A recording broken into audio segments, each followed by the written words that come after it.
everyone. Welcome in. Late Kick is live. It is Thursday night, March 17th, year of our Lord, 2022. Jam-packed, high atop, just a sea of green in downtown Nashville. We're one block away from Broadway. It is St. Patrick's Night. Do you have any idea what's going on just over there?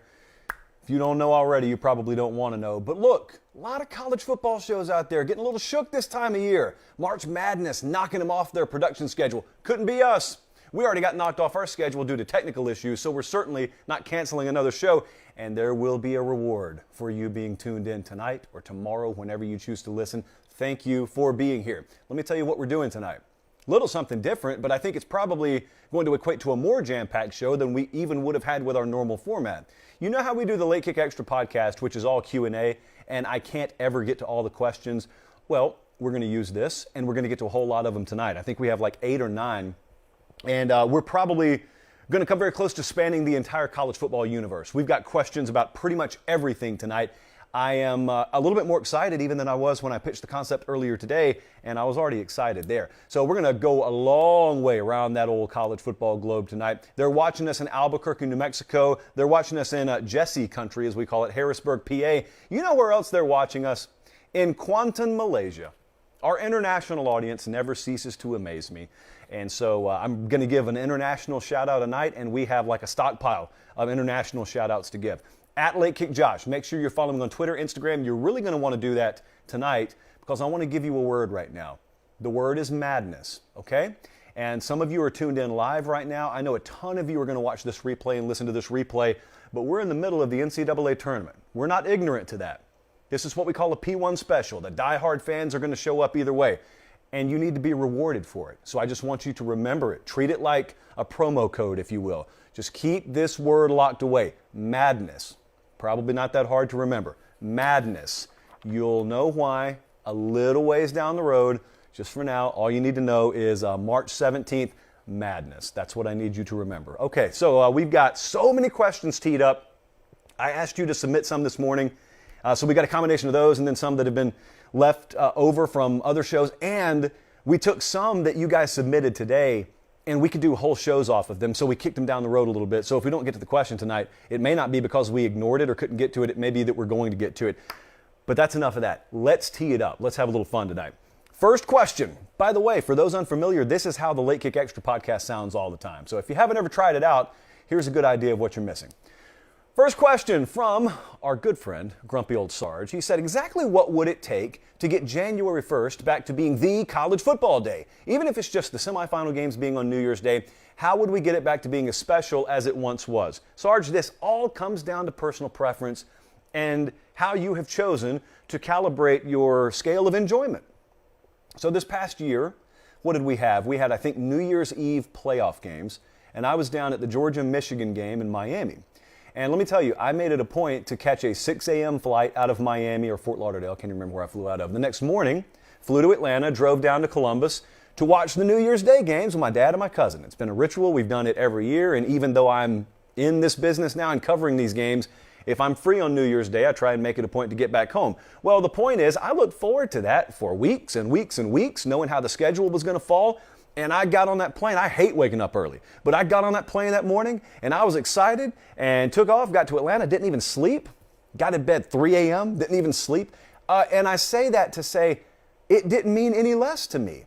When I watch those New Year's Day games, and it's not just the Rose Bowl, but I love watching Capital One Bowl's always got a good Big Ten SEC matchup, ditto for the Outback Bowl. You got a lot of bowl games. Everyone knows how New Year's Day is structured. I don't know. I like maybe some of you feel different. I still look forward to that day the exact same, but I pinpointed the reason why, and it's because I don't let the casuals recalibrate my scale of enjoyment. That day still means the same to me as it always has. And I actually go back now and I think about New Year's Day this past season, and I think about that Rose Bowl. And I think about Utah and Ohio State. And I think about that thing in the second half and how back and forth it was, and there goes the sunset, and there goes another touchdown. Ohio State is forging a big comeback on Utah. And I remember kind of being on social media as the game was going on, and you could pick the casuals out from a mile away. Normally you can regardless, but especially on that day. Because there's this group, you know them good and well just like I do in our sport. Well, they're kind of watching our sport. They're not of our sport. But they almost root for meaningless bowl games because they've popularized that phrase So they almost get mad when they look around and people are enjoying New Year's Day. Those are miserable people. Those are the old energy vampires. You don't want them in your life. You don't want to hang out around those folks at the office. You don't want to see them at the gym. Why should we ever include them in our college football conversation? They're free to watch the games just like anyone else, but why would you let Negative Ned over here tell you, it's New Year's Day games, they don't mean anything anymore? If it means something to you, Sarge, or I'm looking in the mirror, JP, if it means something to you, it means something to you. Well, it means something to me still. And watching that Utah-Ohio State game, it meant something to those guys. I didn't see any less than max effort being played with. So I don't think in my mind at least, we've eroded away at the integrity of New Year's Day. Now, the folks who argue on the other side, I know what you're talking about. You're talking about some of those games having opt-outs. I know what you mean. I wish that wasn't the case. It is. But as long as they're still, putting on that Arkansas helmet, shout out number 1 for Arkansas on the show tonight, or that Wisconsin helmet, as long as I still see those jerseys and I still see that pageantry, it means the world to me. I love it. So, Sarge, I don't know what to tell you. I think every bit as highly of New Year's Day in college football now as I once did. And they're not changing that for me. I hope they haven't changed it for you. Next up, you guys thought I was about to do something, but I didn't. We're switching some things up on the show tonight. Craig Rush asks, do you see Arkansas taking a step back record-wise this year? There are some harsh allegations that have floated around the 24/7 Sports and Late Kick offices lately, namely that I'm an Arkansas homer. And so Jesse and the crew, they have picked up on some anomalies and some trends in the shows. And it is that I am mentioning Arkansas disproportionate to other programs. And they are now accusing me, because of that trend, of favoring Arkansas, to which I plead pretty much guilty. I do like Arkansas. Didn't grow up there. We do have an Arkansas shout-out coming later. But yeah, I like Arkansas, so sue me. Don't. That's the opposite of what I'm trying to do. But I am telling you, I got no problem with Arkansas, so maybe I do lean that way just a little bit. But taking a step back, what does that mean? That's the question here. Are they going to take a step back next year? Well, they went 9-4 this past year. Now, normally when people ask, is this team going to take a step back? It just flat out means, are they going to win less games than they did last year? Well, when you play in a volatile minefield of a division like Arkansas does in the SEC West, sometimes, believe it or not, you can end up having a worse record one year than you did another year, but have an equal production level, or maybe even a slightly better production level. Saying all that to say I'm not ready to give you a win-loss record prediction for Arkansas this coming year, but if you look at what they did last year, they opened against food. Rule number 1 on this show, never lose to food. So they opened against Rice. They got it done against Rice. Then they thumped Texas, and that's really when they started popping a little bit on the national radar. Then a couple weeks later, they beat A&M. Then they really popped on everyone's national radar. But then when they lost to Georgia, everyone kind of said, okay, they weren't for real. And that crowd, by the way, the crowd that said Arkansas is not for real because they didn't beat the eventual national champion on the road in Athens, is the same crowd who tells you those New Year's Day games are meaningless if they don't have playoff implications riding on them. Distance yourselves from those people. Because believe it or not, there is this middle ground. It's massive, actually. There's a middle ground between the playoff caliber teams and then the bad teams. And Arkansas was in that middle ground, as is a huge chunk of the sport any given year. Arkansas was actually probably higher up on the food chain in the middle ground than most programs were. Because then they lost to Ole Miss. It was that classic, I think that was that October 9th day where everything crazy popped off all over the place. They lost by a point there, and then they lost to Auburn. Point being, they disappeared off everyone's radar, but then they rebounded and they won 1, 2, 3, 5 of their last 6 games, and then they won the bowl game, I think. So, yeah, they very well could take a step back. I think it's equal or maybe a little bit more likely that production-wise they're better this coming year. But if you just look ahead to their 2022 schedule, listen to this. Now, if you're listening on podcast and you can't see the graphic, they open against Cincinnati. Well, Cincinnati's better than Rice. So last year they opened with a much easier opponent. And then they jump right into conference play. They got South Carolina week 2. They got A&M week 4. They got Bama week 5. Oh, and by the way, it's insane when you look at this. Look, there is no gimme win on this entire schedule. Their out-of-conference games are Cincinnati. Missouri State's the only gimme, okay? I'll give them that. Missouri State is the gimme there. That's the FCS game. But they've got Cincinnati, they go to Brigham Young, and they've got Liberty. Those are their out-of-conference games, on top of playing in the toughest division in America. And so you're telling me, well, the question is not directed this way, but a lot of people would tell me if they don't win at least 9 games, they didn't improve.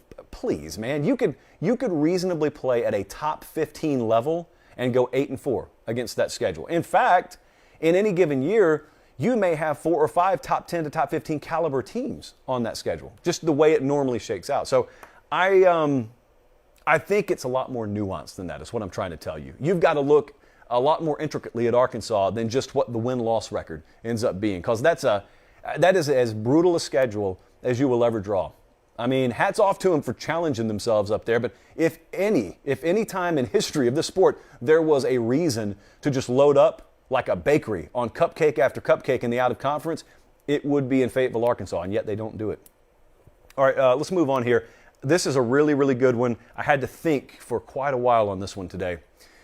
So Sports Talk Paul asks, top 3 biggest games you wish you attended during the Renaissance Tour, which was this past year. For those new to the table, we were at a game every week. We got to choose. We're blessed enough to get to choose the game we go cover every week. And so some weeks it's easy. A lot of weeks it's harder. And remember that October 9th date. We were talking about it earlier today. You could see it coming a mile away. I mean, I think Colin and Jesse wasn't even here yet. Colin and I, we did a show last summer where we had a graphic put together, and we were asked what's going to be the best Saturday of the fall, October 9th. And it ended up being that way. So I'm going to start with that October 9th date. So remember, I believe I would have been in Dallas at OU versus Texas that day. The same day that's happening, they had Penn State, Iowa. So that's the first one. I wish I would have been at Penn State, Iowa. That's when Penn State went into Iowa City. Jesse, I think they were still undefeated. All your hopes and dreams in front of you. Then you got the injury at quarterback. A lot of people, myself included, happened to believe that had the injury not happened, Penn State may go on to win that game. Who knows how the rest of the season turns out. But anyway, that's not football. That's not the way it happened. And then Iowa ends up winning the game, come from behind fashion, and the field gets stormed. And so I had been at the Red River Shootout earlier that day. Can't be in 2 places at once.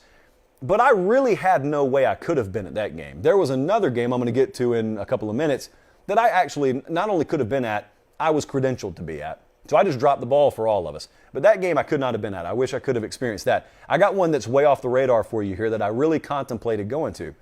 It was October 20th. I bet you have no clue where I'm going. It was a Wednesday night game. Coastal Carolina, they had come off that miracle run the year before. And then Coastal Carolina they were ranked top 15. They were undefeated. App State came in town. Or they went to App State, so it was in Boone. So I've never been to a game at App State. Always wanted to go there. Very picturesque. Looks like a screensaver. Their baseball field looks better than their football field. But Boone, North Carolina is nestled right in the Appalachian Mountains, and I've never been able to go. So I want to get up there. And I've really thought about doing this, but it would have required me to leave here after a Tuesday show, go over there Wednesday, come back Wednesday night. It would have been tough. Anyway, so the regret is because Coastal got out to a 14-zip lead, and then App State comes all the way back, and they have a walk-off field goal, another field storming, and down goes Coastal from the ranks of the undefeated. This was a big deal. You know what I loved about it? It embodied really everything that's great about college football, especially those weeknight games, because a lot of times in the weeknight games, you are watching teams that probably don't have a shot at the playoff, but they know it ahead of time, which makes it all the more beautiful because they're not playing with this ridiculous, unattainable backdrop that some of these programs pretend like they should be playing in front of. Reality is most programs don't have what it takes to make the playoff. It's not a zero-sum thing. It's not like the NFL where if you don't make the playoff, you're a failure. College football, there should be a lot more tiers to what we view as success and entertaining and worthwhile. Anyway, that game was worthwhile. And if you didn't believe it, watch when that ball goes through the uprights and watch that field get stormed. So I wish I could have been at Coastal Carolina App State. But the number one just critical fumble of the Renaissance Tour in an otherwise very successful season for us was Alabama at Texas A&M. Was this the biggest upset of the year? I think all things considered, it was probably the biggest upset of the year, easily one of, even if you were to try and, be argumentative. If you rank the biggest upsets, this is easily top 3. Bama had already barely gotten by Florida on the road, and this was the next tough road game for them. And they go in there, it's the 8 o'clock Eastern primetime game on CBS, a company that I work for, which makes what I'm about to tell you all the more embarrassing. All the way back in the summer, we had done a segment on this very program, and I floated this idea to you. And I said, I'm looking at the schedules, and I'm seeing that Red River is a noon kickoff on that day, and then Bama at A&M is an 8 p.m. game. And Dallas and College Station, not that far apart. So even when you factor in traffic, we were going to be able to get to the game. And then as time got closer and A&M faltered, I think they had already lost 2 games and the spread's like 3 touchdowns. I looked at it and I said, I have been at so many games featuring Alabama where it's a snooze fest late in the third quarter because they've already body bagged someone. I don't want to end up getting home at like 4 a.m. because I stuck around and watched a game that ended up being a blowout. And so I went to Love Field in Dallas. I got on a plane and I was in the air watching as the clock hit 0 and Seth Small with his wife screaming her head off in the front row hit the game-winning field goal, and A&M beats Alabama. How did you guys have that queued up and you didn't tell me? So there's Seth Small's wife. If you're listening on podcast, let me do my best to describe the action here. This lady is apoplectic in an outside her mind, but hopefully joyous fashion. And there is the game winner off the foot of Seth Small, just inside the left upright. She loses it, family loses it, and then about 3, 2, 1 second later, boom, she's over the wall, she gone, goodbye. Family stayed behind, she stormed the field. Everyone stormed the field. Well, I was on a Southwest flight somewhere over rural Arkansas, second Arkansas shout out of the show, and I was sitting next to a flight attendant who was deadheading her way to Nashville. That's what they call it when you're not working the flight, you're just trying to get to another city. This lady knows next to nothing about college football. She admits this, but she's watching it on my TV screen in front of me. And this lady goes crazy. She just wants to see Alabama lose. Apparently, there are a lot of people out there that don't like Alabama. News to me. Anyway, apparently a lot of people on the flight were watching the game, unbeknownst to me, because when the game-winning field goal got hit, there were like 15 or 20 people that exclaimed simultaneous, varying forms of joyous celebration, and I'd never experienced that before. I told you guys after that. I shared that story, and I said, most of the time, well, if Alabama loses, I'm normally there, because if they've ever played someone that is within remote reach of them, it's a big enough game to where I'm there, because I get to choose which game I go to. And I was credentialed to this game and missed it. That's my biggest regret of the year. But in turn, I was in a social setting, you want to call a flight a social setting, and I got to witness a plane go crazy at that game-winning field goal. So Penn State, Iowa, Coastal Carolina, App State, and Bama A&M, those are my 3 biggest regrets, and may we all learn from that in the yet-to-be-named 2022 college football tour coming up. Right now we're in the spring, which Colin today wanted to call reconnaissance season instead of renaissance season, because right now we're kind of just scoping the scene out. So from me to you during reconnaissance season, I apologize for not making it to College Station that weekend. We will not let it happen again. You might notice it's 18 after if you're watching live. We have yet to do something, and that is remind you that part of your weekly routine has to be a visit to Academy Sports and Outdoors or academy.com. Now we got something that I'm supposed to do. Full disclosure, if Nick's watching us right now, he's probably aggravated at me because I was supposed to send him a recorded ad read for the podcast network, but I haven't done it yet. That's called procrastination. But what I'm thinking about doing, since I've already made it this far, is taking it to Sunday and maybe just recording the ad read live on air and letting you see how the sausage gets made, immunity. But in the meantime, I want to remind you, there's a lot of round ball being played on the TV right now, and a lot of you are probably going to fall under the misguided notion that you still got it, and you're going to get all worked up watching these basketball games, and you got a hoop hanging over the garage that hasn't been dusted off in like 6 months.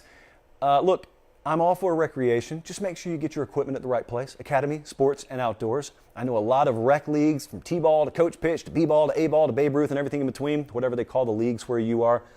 Baseball season in full swing, pun intended. Academy, Sports, and Outdoors is where you want to go. Anything essentially that you're doing in the outdoors, Academy, Sports, and Outdoors. And I got one more bit of probably great news, not just good news, before we dive back into the Q&A here. The other night, I was floored when one of you sent me a picture from Academy inside the store, and you were buying a tent, and you showed me the mini tents they had. Just little mini versions so you can know what you're buying. I just thought it was like the coolest thing in the world. I didn't know they had them. I had been in Academy, but I had not seen that because I have not purchased a tent from them. And so what I haven't told you yet that I did immediately after the show is I got in touch with Academy and said, I want tents. I want some mini tents. And they found us some. 3, I think. So the tents are on their way. Somewhere between wherever the distribution center is in Nashville are 3 little mini tents. I don't know where we're going to put them. We don't really have anything other than our thermi, which is the plural of thermos, on the desk right now. We have a chalice of supremacy, which is singular, so it's not chali. Stars are just stars. We're going to have an Academy mini tent somewhere in here in the very near future. That I can virtually promise you. So looking forward to that. In the meantime, academy.com if you can't get there in person, Academy Sports and Outdoors if you can. And they will appreciate it, as will we, because they make this show possible free of charge. They are watching us tonight in Camilla, Georgia. Big tornado came through there in the late 90s. I still vividly remember that. Hot Springs, Arkansas. 3rd Arkansas shout out. Also tuned in. The other night, I'm just telling you, there's a little inside baseball going on there. The other night, Jesse told me, I'm going to start a counter. Every time you mention the state of Arkansas, I'm going to start a counter. Well, buddy, get your counter going, because I'm not backing away from a challenge. I'll hit the Arkansas over every time. I got Arkansas going to the Final Four in my bracket, too. I'm going to go ahead and throw it out there. But let's get back to football. So this question is probably going to draw some ire from some of you, but I got my reasons just like you got your reasons. Colin, here's your endpoint. Josh Pate's transit van asks the next question. There is a story behind this, which I will wrap it up with. But Josh Pate's transit van asks, since you travel a lot, what is the Mount Rushmore of road trip snacks? I have no way to answer this other than just the truth. I travel in a different way than most of you do, as I found out today. It used to be that I would go to a gas station, and I'm on the road a lot, obviously, in the fall, and I would, stock up on the usuals, and I would just load myself up with sugar and butter and carbs and all the like, and I just feel gross afterwards. Just, ugh. It took until like Wednesday of working out every day when I got back in town to feel normal again. So I said, something's got to be done. Well, normally that would just mean portion control for an average human being. Your boy's not average, so what I ended up doing, which I still do today, is I formed a new habit. Here's what it consists of. It's going to sound like a psychopath tendency, and it kind of is. Just bear with me. What I do, Josh Pate's transit van, is I take a bottle of Dasani, whatever brand of water you want to drink, and I'll drink the water down to a quarter full. So leave a quarter of the water that was in there. Then take 2 scoops of whey protein. I choose brand Optimum, but they don't sponsor the show, so that's the last time we'll mention them. Put 2 scoops in there, which equates to about 52 grams of protein. And then I will shake it up, and then I will fill the remainder of the bottle with cold brew coffee. And I'll fill it all the way up to the top, mix it again, and then you have a perfect mixture of hydration, water, caffeine, cold brew, and sustenance, protein, 52 grams of it, which keeps you just full enough because it has a thick enough consistency to where you're not just drinking normal liquid. It actually sticks to your bones, as Meemaw would say a little bit, and it keeps you from not being hungry. You're not starving anymore. You're not full, but you're not starving anymore. If you can combine that with just some beef jerky or, maybe the occasional little kid-sized bag of Cheez-Its, that can get me where I need to go. And I know a lot of you hate on this, but I'm told Dahmer, Bundy traveled the exact same way, so I'm not alone. A lot of people have done it before. I'm just the latest. Quarter of water, and then 2 scoops of whey, and then cold brew coffee, mix it up, call it a day. And you don't feel gross afterwards. You may get looked at sideways if you share this story like I just did, but you don't get looked at as I used to, because man, those trail mix family bags that I would just pour in. I also frequented Wendy's, the triple, not even the junior. I'd get the triples. So something had to change. And this is discipline. It may sound crazy to you, but it's discipline to me. So that's my road trip go-to. I advise it. It does work, but that caffeine, because I drink multiples of these, that caffeine does kick in. Because you're getting the amount of protein per drink that you would in a normal meal. I mean, that's over 50 grams of protein. So you don't want to just down them like they're Pacific Cooler, Capri Suns. But yeah, that's how I roll now. And when I drive home, it's about 5 hours. I do the same thing. Get home at 2 a.m. I've ingested like the equivalent of 400 milligrams of caffeine. Really, really easy and peaceful to go to sleep after that. I'm all out of sorts, so next up, I don't even know what order we're going in. This is a grab bag in the truest sense of the word here. Philo asks, what are the top 5 rivalries in college football? This one will be controversial. I'm going to start exactly where you think I'd start, but I've got different criteria for these sorts of things. So I care about what it means nationally. I care about how rabid and intense it is. I care about the ramifications. Does it mean something outside of just that rivalry, those two programs? But then there's also this other attachment that I have. I love the nuance. Sometimes you can't have both. Sometimes you can't have a big national rivalry and the nuance. And I love trophies. Love them. So there's going to be a healthy mixture from that criteria in this top 5. Number 1, it's pretty obvious. It's Michigan, Ohio State. I grew up in the South. A lot of people would counter with what number 2 is, which is the Iron Bowl. The reason I always sided with Ohio State, Michigan is because I thought those are 2 national brands, whereas Bama versus Auburn is a national brand and a more regional brand. That's it. Iron Bowl's plenty intense. I've been to a number of them. But I got to go to that game for the first time last year, and that's pretty intense too. So the number 2 game, this 2010 footage we're showing, by the way. The late Philip Lutzenkirchen with the touchdown catch there. And then the kick 6. So Iron Bowl clearly number 2. Man, this thing's really, really special, really unique. Someone asked me earlier today, it's going to be put in a future episode, what's the most impressive singular performance I've witnessed in person? It actually comes from this game. It comes from the Iron Bowl. But we're not going to talk about that tonight. But yeah, been to several of those, always delivers. I mean, even this past year, when you expect a blowout, it always delivers. All right, the number 3 game I also got to experience for the first time this past year, and it was Texas, Oklahoma. Now, I'll be truthful with you, before this past year, I did not rank this game as high, but it was out of ignorance. I had not experienced it before.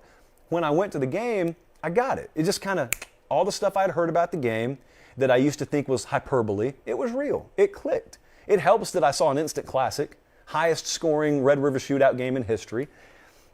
We have enough respect for the rivalry to call it by its real name, by the way. So OU Texas is my number 3 game. Now, I told you when I went there, it's a little bit different. They don't play Bama Auburn at Legion Field anymore. They don't play Ohio State Michigan at a neutral site. So this is a true neutral site game. It's like the Big 12's equivalent, for now the Big 12, of Georgia, Florida, and Jacksonville.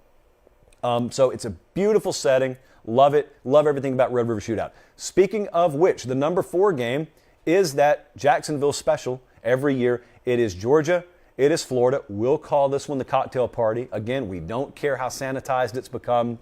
Here at Pate State, we believe in tradition, and we believe in calling your rivalry game what God intended the rivalry game to be called. In this case, the world's largest outdoor cocktail party. I never partake because I'm inside doing the Lord's work, and I'm doing work for you. You know, someone's got to go stand on the sidelines and watch these games, and so I will gladly bear that burden for you. This one's really intense, really chippy, really personal. A lot of these kids grew up across across the 2 state lines. Border rivalries are always great, but this one always has added, obviously, implications of the SEC East. Been to several of these, grew up watching it. So number 4, Georgia, Florida. Now, insert a little bit of controversy. And this is personal preference, so deal with it. My number 5 rivalry game is Iowa, Minnesota. Floyd of Rosedale is my favorite trophy in college football. Nay, my favorite trophy in sports. It's just a pig to some of you, but it's the pig to me. Even better than Babe. Floyd of Rosedale, and because of Floyd of Rosedale being on the line, hanging in the balance, constitutes, look at him, he's so beautiful. Floyd of Rosedale is so great. This is my number 5 rivalry game. Shout out to anyone out there who can secure us either a mini replica of Floyd of Rosedale or just a life-size Floyd of Rosedale. Because if you don't think I would bump that Academy mini tent for a Floyd of Rosedale, at least for a show, you're kidding yourself. Academy means a lot to me. So does Floyd of Rosedale. For a kid who grew up in Georgia, I think I may love Floyd of Rosedale more than any other citizen in the history of the Peach State. So there's the 5 there. Michigan, Ohio State, Auburn, Alabama, OU, Texas, Florida, Georgia, and Iowa, Minnesota. Minnesota, for the record, leads that series 62-51-2. I believe there should be no ties. You can't cut Floyd in half. That would be called butchery. I believe that Floyd should go 100% to one side or the other. And that's my take on that. Next up, where are we headed? We are headed to Michael. Michael Gold asks, with Billy Napier, Mario Cristobal, and Mike Norvell running Florida, now the state of, it seems evident the recruiting script is going to flip at least to some degree. Which program from the state of Florida becomes the next college football playoff contender in the next 2 to 5 years? Could there be 2 teams from the state? Well, here's the direction I go, since there's not a whole lot of skill in forecasting this right now. You would think if you didn't know anything about recruiting, you just watched the sport from like 500,000 feet, you just watched it from space, you would think Florida State's got to be the answer here, just because their coaching staff's been there longer. You got brand new staffs in Coral Gables and Gainesville. That's actually not my answer. I think there's a huge wild card element with Florida State right now. You know, the goal, we talked about this the other night, the goal amongst the fan base right now is get us 8 wins this year. How do we get to 8 wins? Then we'll worry about the future once we can secure that 8-win threshold, because that means if we get 8 wins, we've played at a certain level, fill in the blanks. They've had to rely on the transfer portal heavily. They haven't had the classical reboot because things were a mess there. And like we've said many times, we credit Mike Norvell for being honest about how big a mess that he inherited. Well, we're talking about the future here. So is he going to get Florida State to a playoff caliber before Billy Napier does at Florida, before Mario Cristobal does at Miami? I'm not so sure of that, but I'm not taking an emphatic stance either way. This is spring. This is fence riding season. So I'm riding the fence. I think it's going to be either Florida State, Miami, or Florida. How's that? But in all seriousness, I just go where the recruiting wins take me. And so the recruiting wins, I guess, they take me a little bit more down towards Miami. It's not that I doubt Billy Napier and his staff are going to recruit at a reasonably high level, certainly better than the previous staff did, because they're going to emphasize it more. They'll just be better at it. But I don't have any doubt about how Miami is going to recruit. None. I mean, one of the biggest shocks over the next 5 years in college football would be if Miami wasn't consistently cracking the top 10 or higher in the 24/7 Sports team recruiting rankings. And there'll be a fixture in that. Now look, I understand how this game works. I understand that acquiring the talent, or as we put it, going and getting the groceries, no, it doesn't automatically make the meal. But on the other side, we also understand no one ever made a meal with crap ingredients. And that's a really, really harsh way of saying what they've had there hasn't been good enough. Got to get better with better ingredients. They will get those better ingredients. And because of that, if you're asking me to choose from a group of relative unknowns in terms of their future, I think I would choose Miami. I wouldn't be surprised if it were Florida. I'd be more surprised if it were Florida State. But there's not a shock from any of these programs.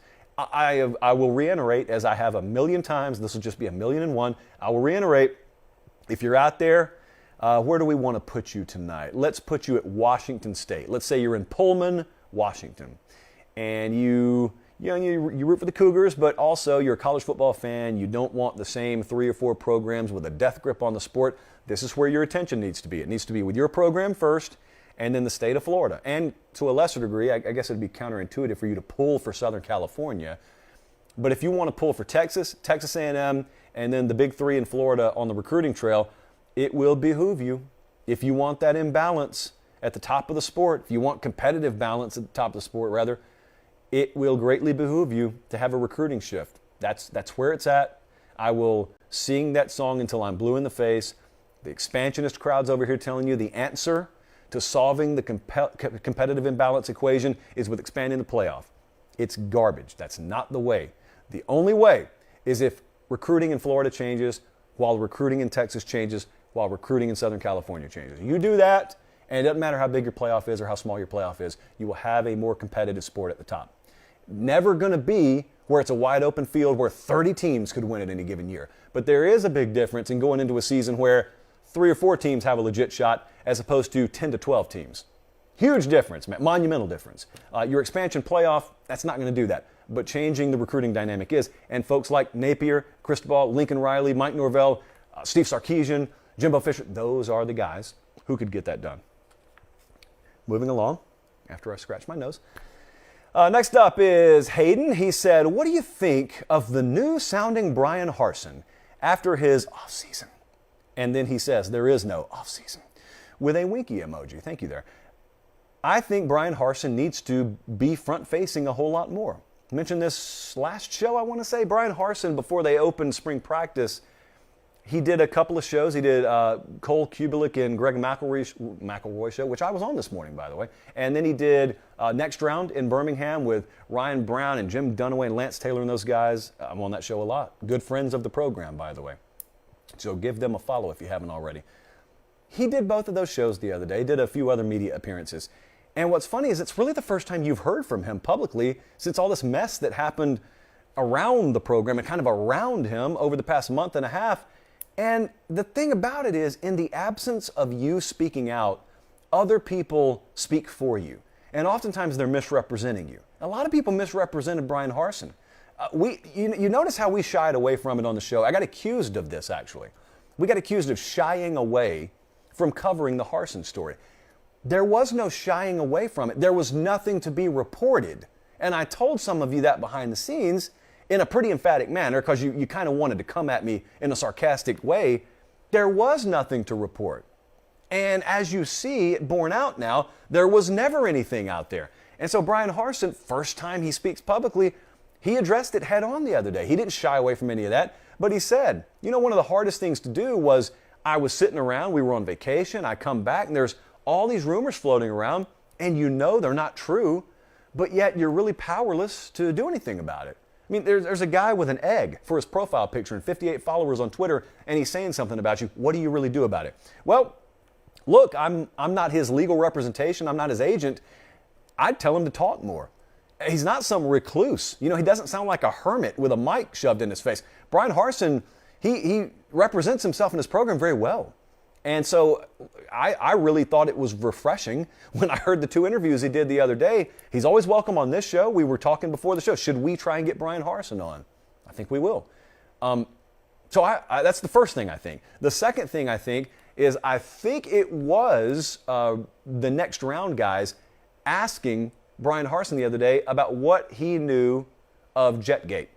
A lot of you who are Auburn fans know about Jetgate. Most national folks wouldn't. I asked Jesse today. I mean, what has Jesse heard of at this point? So Jesse had not heard of Jetgate. So gather around, kids. A little 45-second story for you here. Once upon a time, there was a guy named Tommy Tuberville. He was not in Congress. He was just a football coach. And he was the football coach at Auburn University. And in 2003, they didn't do as good as they wanted to do at Auburn. And some of the, shall we say, powers that be, who could afford private aviation, took that private aviation in the dead of night to Kentucky. And they wanted to meet with a guy by the name of Bobby Petrino, who had been an offensive coordinator at one time at Auburn, but was the current head coach at Louisville. And they just assumed, we'll take care of Tuberville, don't worry. Why wait until we fire him, though? Let's go ahead and hire his replacement. Bad news, kids. Word got out. And the thing about it is, if you're operating your fantasy football team, if you're playing Xbox, it doesn't really matter. There aren't protocols that you have to follow. But in the real world here, you can't just go flying to Kentucky and interviewing guys on a whim. You kind of have a set of procedures you have to follow. They didn't. Tuberville ends up staying at Auburn. And then there's a lot of support that he galvanizes amongst the community because it was a few acting supposedly on behalf of the many, and the many looked around and said, you ain't acting in my behalf. I kind of like the guy. Let's give him a shot. Let's root for him. Let's give him a chance. Let's get behind him, give him everything he needs. All they did the next year is go undefeated, and then they won the Sugar Bowl. After they won the SEC championship, they got boxed out of the BCS championship game, didn't get a chance to play for it. But the point remains, there was drama. There was a scandal that was internal in the making, and as a result of it, it fell flat, and the head coach there benefited as a result of it. Bryan Harsin answered the questions about Jetgate the other day, exactly as he should, but that is what you're holding on to as hope. If you're an Auburn fan, if you're inside the program down there, it happened before, could it happen again? I can assure you no one's going to expect anything of Auburn football this year. The fan base down there will probably have greatly tempered expectations. Nationally and regionally, no one will expect them to do much of anything. So what if, just for argument's sake, it's fun, it's spring, it's March, there's no harm in this, what if the people whose opinions matter the most aren't opposed to Brian Harsin. They're not against him at all. They don't have this negative image of him like some powerful people down there do. What if the folks in that locker room, what if the administration, what if the coaching staff, what if they got his back? What if he finally has the combination of people he needs in the program? And what if all of a sudden Auburn continues to trot out there as a 7 to 14 point underdog this fall? And maybe it's turnover margin one week, maybe it's special teams play the next week, but they just keep bubblegumming and paper clipping wins together, and all of a sudden it's Halloween and you're saying, how in the world is Auburn still in the SEC Western Division race? I mean, they're about to enter a key stretch here. This actually could happen. It happened before. That's what you have to hope for if you're an Auburn fan right now. So I say all that to say I still think there's a lot of the book of the Brian Harsin era at Auburn that is yet to be written. Kind of like that Natasha Bedingfield song that we heard on TV earlier today. Next up, we have, I think this is our last one. Really appreciate you guys being tuned in, by the way. I know there are distractions out there, but remember, you will be rewarded. If you've already forgotten that keyword, go back to the beginning of the episode. This is from Kirk. Kirk asks, are college football athletes on a path to dropping the educational aspect altogether? Once upon a time, the great philosopher of Columbus, Ohio fame, Cardell Jones, said, and I quote, "We ain't come here to play no school." At the time, he was chastised for it. And now we look at pictures of Bo Nix with Bojangles endorsements in front of us, and we ask, are these the same universes that we're talking about? Bryce Young got a number of endorsement deals. And so now this has led people to ask what is, at this point, a logical follow-up question. And that is, what is the end? Where are we headed? Like, where's all this going to end up? Because it's not just going to sit still. Like, we're on a slippery slope. I think whether you like it or you don't like it, we're on a slippery slope right now. No one really has good traction. The sport doesn't have good traction right now. So where are we headed? Well, there are a lot of different schools of thought out there. I'm going to give you one to just ponder on right now. This is not going to happen overnight. You are probably not going to like it. I'm not crazy about it, but a lot of powerful people are talking about this, and it hasn't really been talked about publicly a lot. There are some people that think we are headed towards a time in college football, not too far down the road, mind you, where we have a true splitting. It's a philosophical dividing of college football and universities. And if you want to call them leagues, call them leagues. But there will be essentially two worlds that exist. One of the worlds is one that maintains the academic attachment, the true student-athlete model, and the other acknowledges what it sees as an inevitability or a reality at that point and says, some of them really didn't come here to play no school, did they? So you know what? Let's stop pretending. And also that group over there who wants essentially a semi-pro model, they're also going to look around and they're going to say, right now, this is chaos. Toothpaste is out of the tube. This is chaos. We can't go backwards. So what we have now is we have a mess of epic proportions with NIL. We have a mess of epic proportions with the transfer portal. Guys could leave whenever they want to. It's complete havoc on a roster management system. So since the reverse button doesn't work on this thing, that group's going to say, well, let's go down the road. Let's get it to the end of the road. We're headed there anyway. Let's get there. Let's get to where those guys can have employment status attached to them. And however we have to do that, we do it. But not only that, then they can collectively bargain. They have at their disposal now probably TV revenue distribution. A lot of things open up. A lot of possibilities open up. But here's what it coincides with. It coincides with being honest about what we're doing here and being honest about the fact that this is about football more than academics. And we're not going to pretend like it's otherwise. Also, you got to keep in mind there's this pesky little thing standing in the way of a lot of this right now called Title IX. You want to know how you get away from that? You get away from it by not being attached to the university in an academic fashion at all. You're just a brand. You are licensing, essentially, the branding of that school at that point. So Florida State Seminole football, they may still play in Doak Walker Stadium. It may be on the campus down there in Tallahassee, but you may see a day where that running back isn't in class at all. He's not even enrolled at the university. But what he is he is employed, and what he is insured, and what he is he's getting a cut of that TV revenue, He's getting distribution through all sorts of different channels, still has his NIL, but what he has now is he has a contract in turn that he has signed coming out of high school, goes wherever he goes, and you're not just going to move around. And there's a lot more structure in NIL now. We can do it legislatively because we now are acknowledging that you are an employee. Well, here's the thing. There are going to be some programs that are willing to go down that road. There are going to be some conferences that are willing to go down that road. There are going to be others that aren't. So you could see a world 2025, 2030, 2035, I don't know when. I tell you, there are real people who have real power in this sport that think we're headed this way. You could see a world down the road where it's not so much there's the SEC, there's the Big 12, there's the Big 10. It could be there's the semi-pro version of college football and there's the classical version of college football over here. And there could be universities like Stanford that listen to that proposal and say, absolutely not. We are not even entertaining that. And there could be programs like South Carolina that says, you know what? Not only are we going to entertain it, we're going to be at the forefront of it. We're hopping in. Where do we sign? At that point, what does college football look like? Now, as you think about that and how messy this is, also remember, we have not, as a sport, decided on playoff structure in the future. Well, it stands to reason. Before you decide on playoff structure, don't you need to know what the structure of the sport's going to be? I mean, we're not signing a 2 or 3 year deal. This is going to be a long-term deal that we're talking about signing coming up. Now, when you want to know why everyone talks about what a headache this is, and you want to know why everyone talks about how many moving parts there are, these are the moving parts. It's the stuff they tell you about whether the Rose Bowl will move or not, and the stuff about how many conferences are going to have auto bids. Those are surface-based. What I'm talking about are foundational changes. These are like seismic changes that could be on the horizon as opposed to surface-based changes. So to answer the question, even though it brings me no joy, because I like the way the sport was when I was growing up, you know, Grandpa, tell me about the good old days. Yeah, I do think there is probably coming an era in the not too distant future where there is at least a portion of college football that's detached from the classic student-athlete model. Yeah, hope I'm wrong. So I'll leave it at that. I really appreciate you guys being tuned in tonight.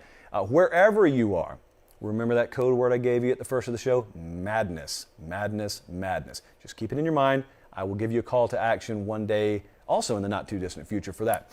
For everyone watching and everyone that's going to listen to the replay, this is the time of year where we really learn who our core audience is, and we want to reward you accordingly. So thank you for being tuned in. For the production executives, for producer Jesse, for director Colin, I'm Josh Pate. Have yourselves a great rest of your evening. We'll be back here same time Sunday night. Until then, God bless.